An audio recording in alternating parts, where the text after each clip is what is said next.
Good day, everyone. I am Crisalin Venezuela, and I will discuss about conflict. Culture is a powerful force that shapes how we perceive the world and interact with others. It's like an underground rivers run through our lives, influencing our thoughts, feelings, and behaviors. Understanding these cultural influences is important for effective conflict resolution. There are two main ways cultures view conflict. First, conflict as opportunity. This view, common individualistic cultures like the United States, sees conflict as a normal and even helpful part of life. It's a chance to learn, grow, and strengthen relationships. According to Martin and Nakayama 2007, this approach is based on this following assumption. The first assumption is conflict is normal and useful. Conflict is seen as a natural part of life and relationships, providing an opportunity for learning, problem solving, and strengthening bonds. Example of this assumption is imagine a group of friends planning a trip. They might disagree on where to go. Instead of getting upset, they talk it out, share their ideas, and try to find a place that everyone likes. In this way, they all get to have fun on the trip. Second assumption, all issues are subject to change through negotiation. They believe that most problems can be solved by talking things out and finding a solution that everyone agrees on. Example of the second assumption is a brother and sister arguing who gets to use the computer first. Instead of fighting, they talk about it and agree on a schedule that works for both of them. This way, they can both use the computer without fighting. Third assumption is direct confrontation and conciliation are valued. They think it's important to talk about the problem directly and try to find a solution together. The example of this assumption is there are two friends who had a misunderstanding. Instead of ignoring it, they talk about it and try to understand each other's feelings. This way, they can clear the air and stay friends. Lastly, the fourth assumption.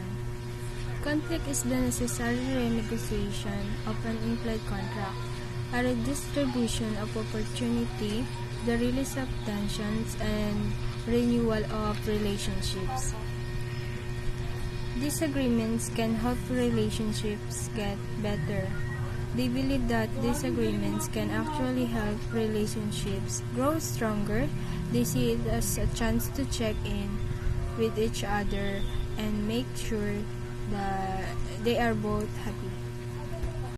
Example of this fourth assumption is a family who has a disagreement about how to spend their time together. This could be a chance for them to talk about what's important to each of them and find ways to spend time together that everyone enjoys.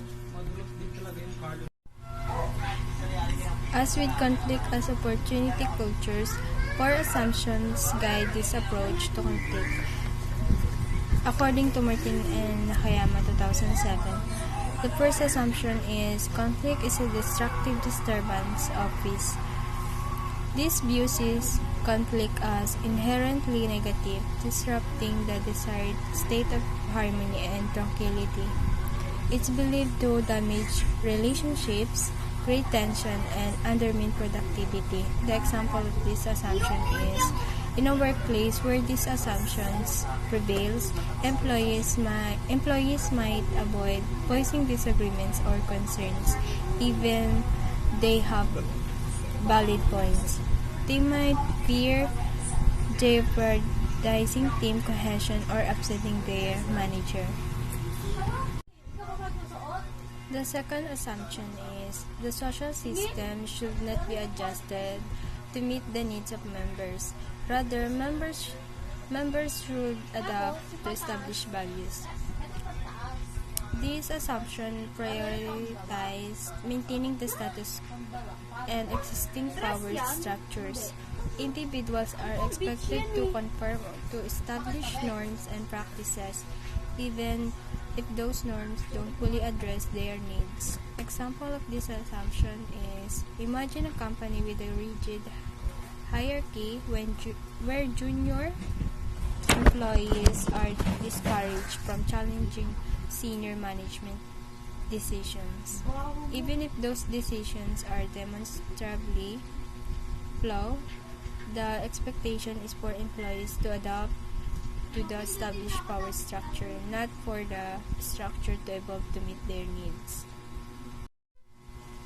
The third assumption is confrontation are destructive and ineffective. Direct conflict is seen as unproductive and likely to escalate into hostility. Instead, individuals are encouraged to resolve disputes indirectly or avoid them altogether. Example of this assumption is, in a family setting, this might manifest as member avoiding sensitive topics, resorting to passive-aggressive behavior, or simply withdrawing from each other to avoid arguments. The fourth assumption is disputants should be disciplined. This assumption suggests that conflict is a sign of individual failure and that those involved should be punished or reprimanded. It reinforces the idea that conflict is unacceptable and must be suppressed. Example, in a school setting, a student who expresses a dissenting opinion might be reprimanded for being disruptive or inappropriate, reinforcing the idea that conflict is undesirable and should be avoided. There's different ways we manage conflict. Even with cultures that view conflict as destructive, people use different approaches to handle it. Here are some common styles. First is dominating styles. Involve forcing one's will on another to satisfy individual desires, regardless of negative rational consequences. Example, imagine a teamwork working on a project where Sarah, a dominant team member, insists on implementing her ideas despite the concerns raised by other members. She argues that her approach is the best and refuses to consider alternatives. This style can lead to resentment and undermine team morale. Second style is integrating style. Necessitate a great deal of open discussion about the conflict at the hand to reach a solution that completely satisfies everyone involved.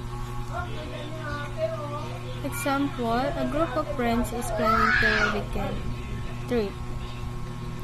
They have different preferences for activities and destinations. Instead of arguing or simply going with the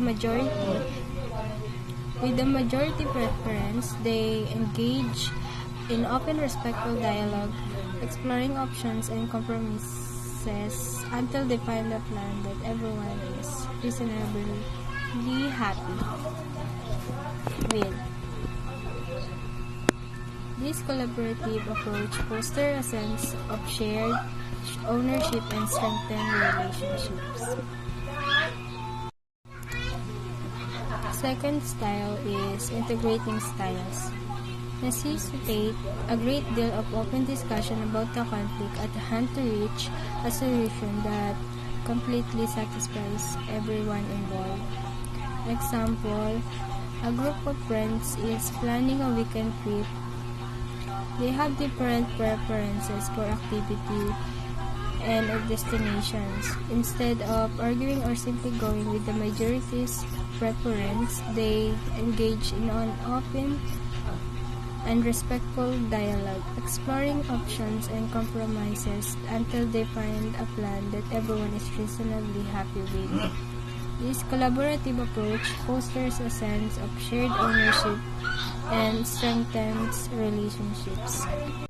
Third style is obliging styles of conflict management. Involve giving up one's position to satisfy another's. This style generally emphasizes areas of agreement and emphasizes areas of disagreements. Example of this is John is working on a project with a colleague, Mary, who consistently pushes for her own ideas, often disregarding John's input. To avoid conflict, John repeatedly agrees with Mary's suggestions even when he internally disagrees. This style can lead to feelings of frustration and resentment for John, and it might not result in the best possible outcome for the project. The last style is avoiding styles of conflict. People avoid the conflict entirely, either by failing to acknowledge its existence or by withdrawing from a situation when it arises. Example, two roommates are having a disagreement about cleanliness in their shared apartment. Instead of addressing the issue directly, they both choose to ignore it, hoping it will resolve itself. This style can lead to a build-up of tension and resentment, potentially escalating the conflict in the future. To end this, it's important to remember that these are just general ideas. Not everyone in a culture will act the same way when dealing with conflict.